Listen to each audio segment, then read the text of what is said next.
Annyeonghaseyo. Welcome to Hallyuism. We are here to give you a glimpse of the Korean culture. Hello everyone and welcome to Hallyuism. We are here to give you a glimpse of the Korean culture. And today we have a very special guest all the way from Korea with us, Im Sua, also known as the Lucknowi Nawab in Korea. Hello everyone and Suhasini. Thank you for inviting me at this platform. And I would like to tell about myself. I am Swarnin and I have been in Korea for around 5 years now. And recently I started my YouTube channel, and as Suhasini mentioned, my other name is Lucknowi Nawab in Korea, and my Korean name is Im Sua. I did my undergraduate from Jawaharlal Nehru University in Korean language and literature. And after that, I came to Korea on Korea Foundation Scholarship. After that, I did my master's on KGSP scholarship. And now currently I'm working as a digital marketer in a company in South Korea.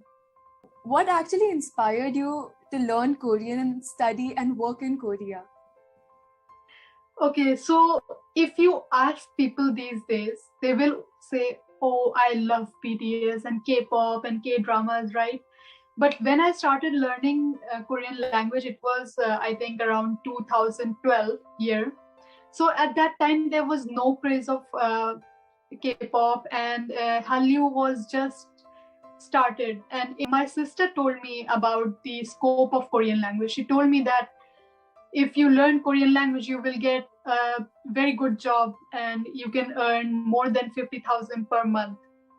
So, and also I remember it was the year 2010 when SEPA, free trade agreement between Korea and India, was signed, and there were many companies from Korea who wanted to invest in India, and vice versa. So there were so many companies who were coming to India, and of course there were nobody. Of course there were some people who knew Korean, but very rare resources, right? So I thought if I learn Korean, then definitely I will hold a very good career. So that is how I started learning Korean language. Well, this is a very different thing to hear, because everyone actually is interested in K-pop and K-drama who actually desire to work in Korea because of that. So, and you have actually mentioned that you are a vegetarian, and Korea is actually known for its like various non-vegetarian cuisines. So what is it to be a vegetarian out there? Like, you're in a limelight and it's obviously hard to find vegetarian food out there. Yes, it's really difficult to be a vegetarian in Korea, to be honest. The main problem which I faced when I came to Korea was this food problem only. So if you are a vegetarian, you will definitely have a hard time because everything is made of meat or fish. Even the soup is made of fish.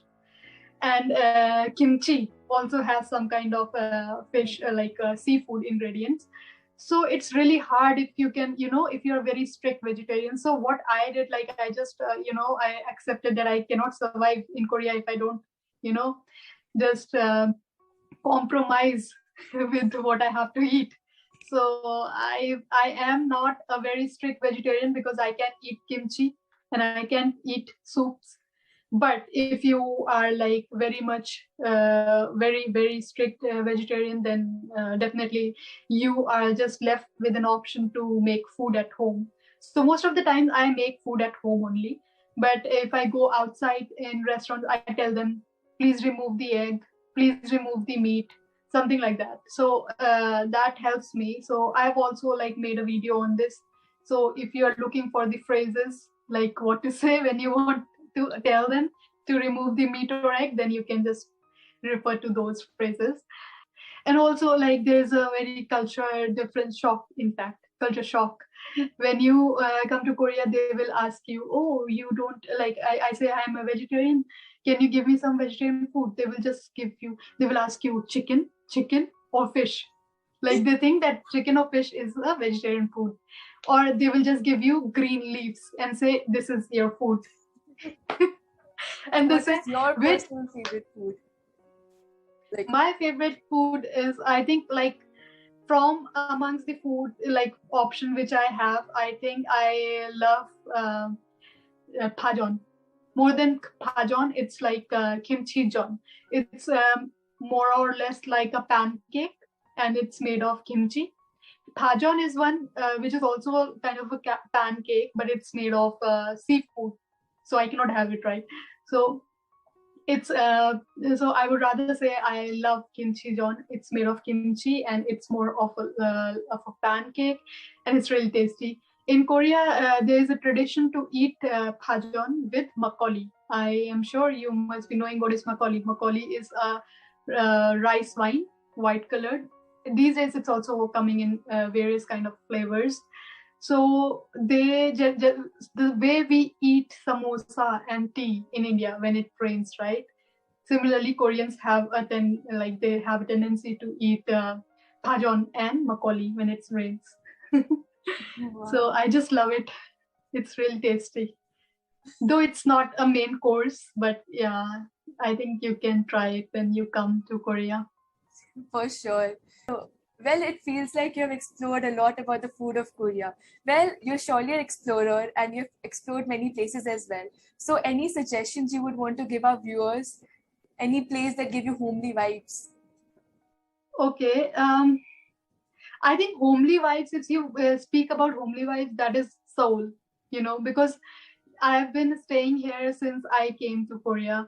So whenever I go outside Seoul, and I feel like, oh, I want to go back to Seoul because I'm missing my home, like my second home, which is Seoul. So I feel home at Seoul only because it's so comfortable. We have all the transportations available, like bus, subway, and uh, marts. Everything is very convenient in Seoul. But if as you go outside of Seoul, you will face difficulties. It's not the same as it's in Seoul. You will find that buses, like if you have to catch bus, you will have to wait maybe 20 minutes to catch one bus. If you miss it, then you are gone, like sometimes maybe 1 or 2 hours. So there are issues if you go to another city. But if you ask which place I would like to recommend people, I am definitely going to say it's Busan, because Busan I am sure you must have heard about it. Busan is one of the second largest city of Korea, and it is a port city. You will find a lot of beaches and a lot of beautiful places to visit. And it's my favorite place. I don't know why, but I think because I love beaches. I have been to other places as well, but Busan is always close to my heart, and I visit at least once in a year to Busan. Oh, wow.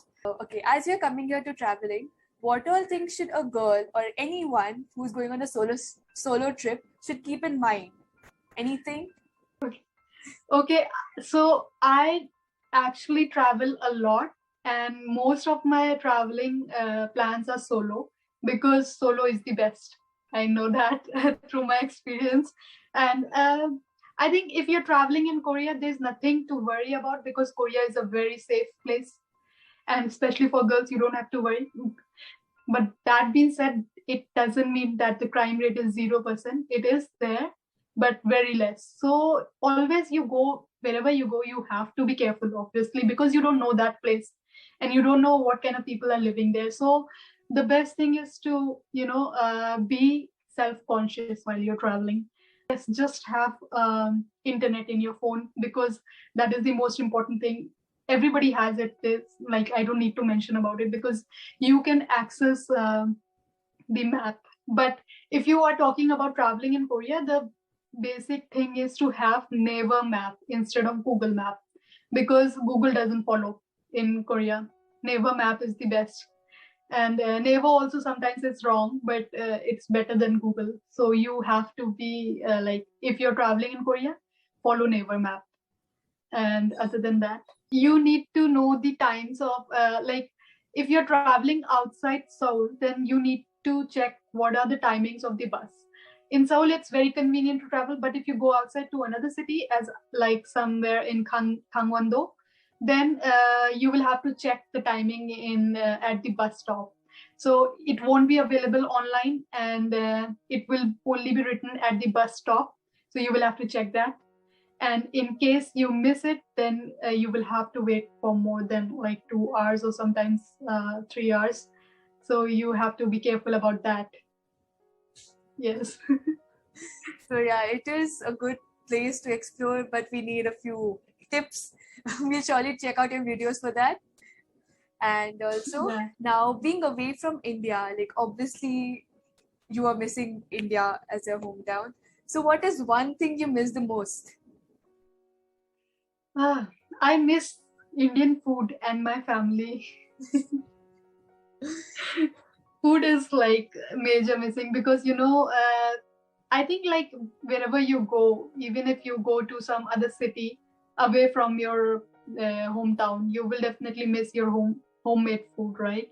It's not about a restaurant eating at restaurants in India. It's about food made by my mother at home. So that is what I miss the most. Because in Korea, everything I have to do by myself. I have to cook, even if it's it's not tasty. I have to eat it because I have cooked it. But at home, I can just throw tantrums. Oh, I don't like this. Give me this. I like this. Today, maybe make this for me. So that is what I miss the most. Wow, this was a beautiful experience. I wish to actually visit Korea, but now I am a little homesick already. Okay, so thank you very much for joining us today. And to all our viewers, I would want to say that this was Kim Sua, also known as the Lucknowi Nawab in Korea. Please make sure to check her videos on YouTube, follow her on Instagram, and like, share, and subscribe. Thank you. Thank you, Hallyuism, and I wish all the luck to your platform. And I request all the people who are watching me, please go and subscribe Hallyuism. See you. Bye. To ride the Hallyu wave with us and explore everything related to South Korea and its culture, follow us on our social media platforms. We are active on Facebook, Instagram, and Twitter. To keep up with the latest content, do follow our website www.hallyuism.com and subscribe to our YouTube channel as well. Thank you for watching. Annyeong!